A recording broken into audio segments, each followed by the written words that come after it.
back again. We are continuing from where we stopped. And I've made this setup.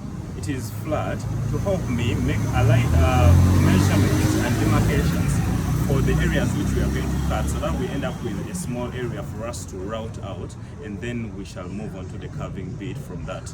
So this is my template of the neck. There are holes here, and then there are holes here. This is to help me track the truss rod channel.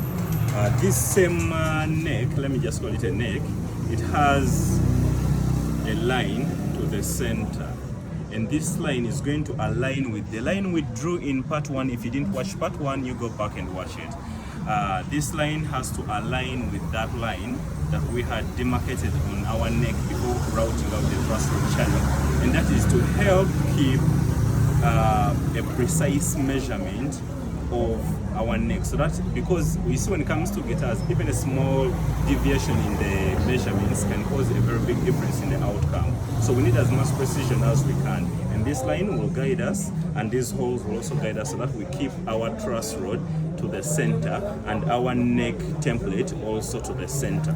So let's place it down. The neck template has this marking here and this piece of wood to the front, and it continues downwards. This here, this measurement here is provision for the nut.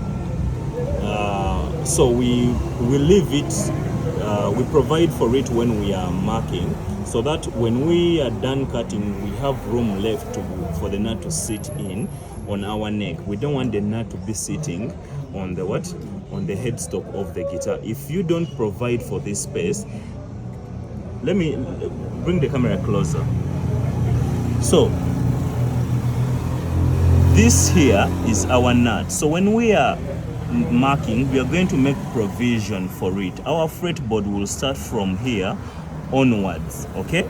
If you do not provide for this, and let's say you start from here, that means our nut will be sitting on the headstock of the guitar. So we have to move it a little behind to make sure we provide for that. But at the same time, you have to make sure that you get the measurements correct and the alignment correct of the neck. So this line here has to align with this line that we had marked earlier on. So you have to get the first line correct so that this other line is not wrong. Okay, so we are going to also adjust these holes to make sure that they align with the holes, so that they align with the truss rod channel here.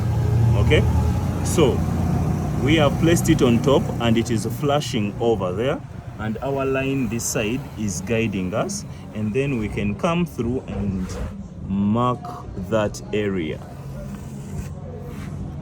Okay,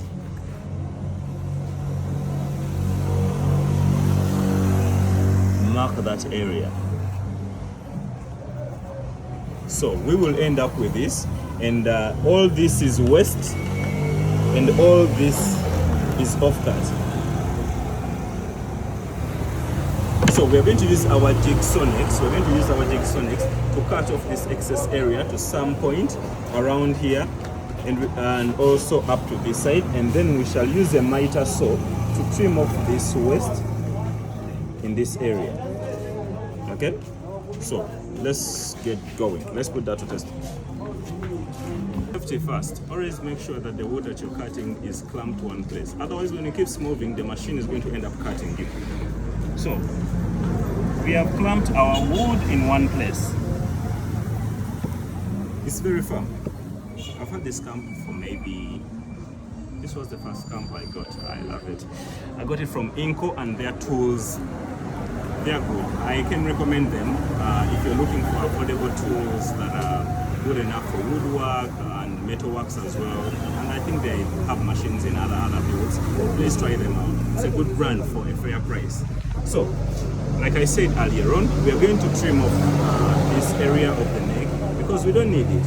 We need to leave room for us to route out, we are not going to cut the exact place which we demarcated, but we are going to leave room for us to do what? To route out the excess at the end of the day. So,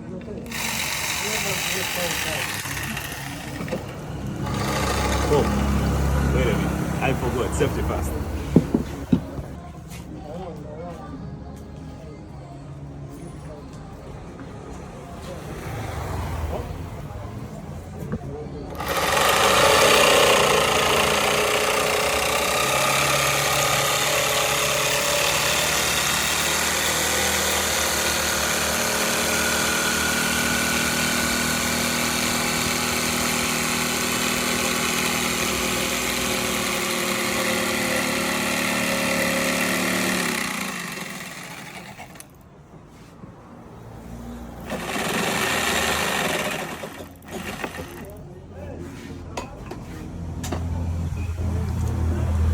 If you can see here, I've left room for the router.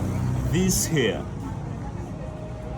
this is room for the router to go through the router bit. When we put our template again here and we trim, we shall be able to get a precise measurement of the exact size of the neck based on our template. So we are going to cut off this area that is left using our miter saw there, and then we shall do the same also on this side.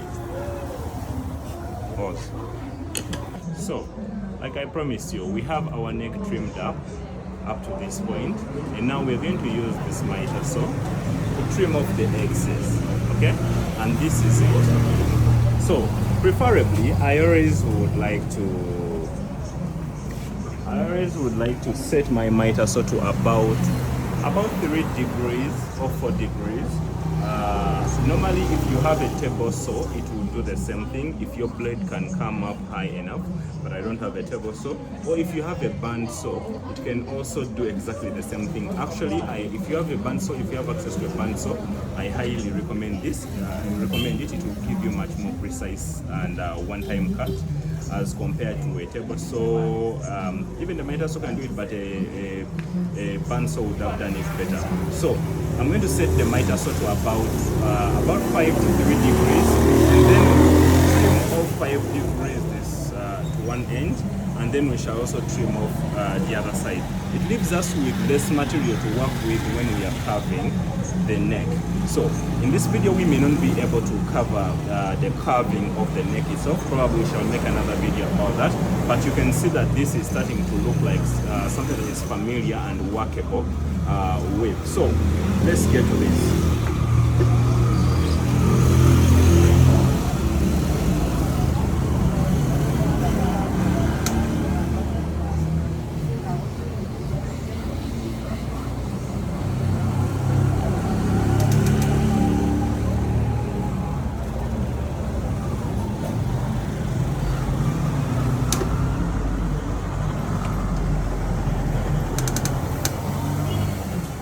So you realize I've had to come back a little bit because I've decided to first make a straight cut and remove all this, and then I can come back with my 5 degrees when the neck is tilted, so that I can now cut from down going up, so that I can have this heel of the neck smaller to the base and wider at the bottom where the fretboard sits.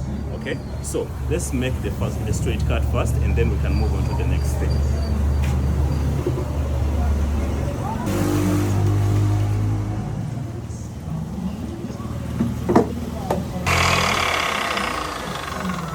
The miter saw is a very powerful machine, so always make sure that your setup, your wood is in a safe place, or your hands are all in the safe place, and there are no loose ends here, and then it gives off a lot of dust. So make sure that you're wearing a gas mask, and if you have glasses, put them on as well. Don't forget, children, safety first.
Now that we are done with that, you can see that there is a lot of dust in the air. But when you're buying your first miter saw, make sure you buy a miter saw which has a guard like this one. This is serious security.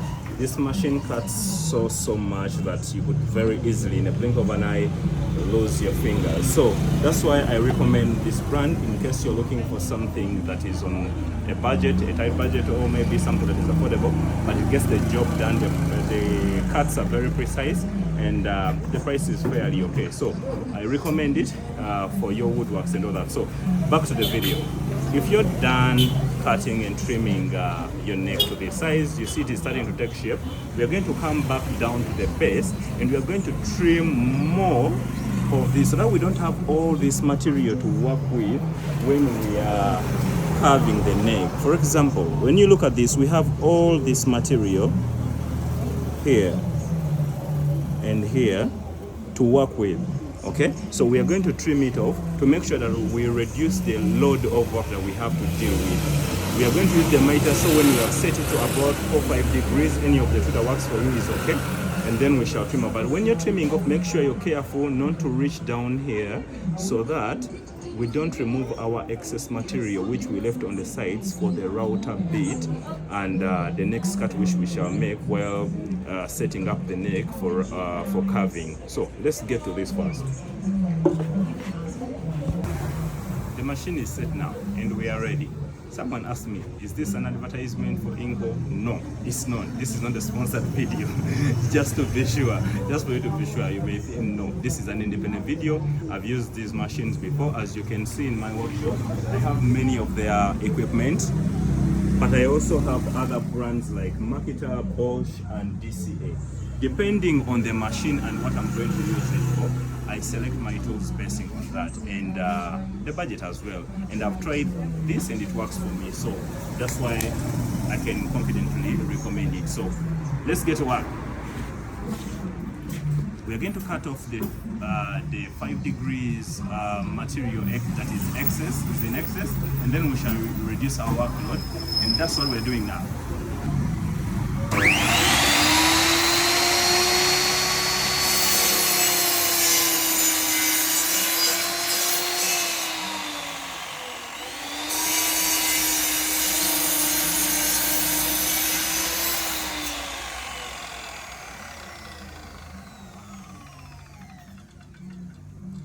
So now you realize that we have reduced a lot of material on this side, and when we reach carving the neck, it's going to be very easy for us. And also when we are cutting out the curve of the heel, it's going to be a lot easier for us because the jigsaw will be able to pass through this chunk of wood without finding any trouble. Okay, so the next step is going to be cutting out this curve of the heel.